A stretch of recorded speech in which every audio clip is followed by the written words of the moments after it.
clarifying your crisis. So the first thing we're going to jump into is, what is a crisis? Let's just say that a crisis is simply an unexpected event, circumstance, or situation that seems to be out of your control. All right? So a crisis defined here is going to be an unexpected event, circumstance, situation that seems to be out of your control. Let's take a look at a few examples of what I mean when I say crisis, okay? So a job loss would be a crisis. Divorce and separation would be a crisis. One thing that we overlook a lot, but I encounter this a lot as well, is legal issues.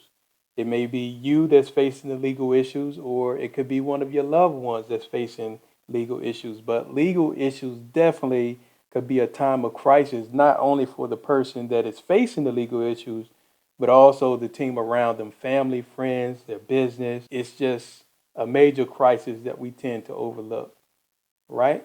A career change. When I say career change, it could be because the career that you were in or the job that you were in is no longer available.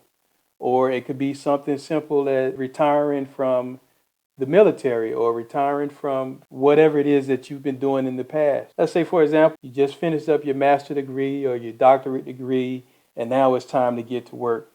This can be a crisis if this situation persists or goes on for a long time, or just the thoughts associated around it, the thoughts and the feelings, along with the circumstances that are coming up.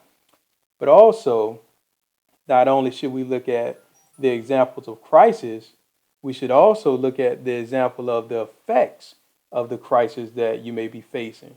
For example, fear, anxiety, abandonment, depression, sickness, and destroyed relationships. Well, I'm going to say destroyed relationships because oftentimes in the midst of your crisis, you tend to take steps back or take steps away from the people that were usually there to support you and for you to support them as well. So the relationships they do tend to suffer during times of crisis, whether it be the fact that you really just don't want people to see or experience what it is that you're facing in an effort to try to hide it from them, or an effort to try to keep everything from coming to light that may be going on in your life.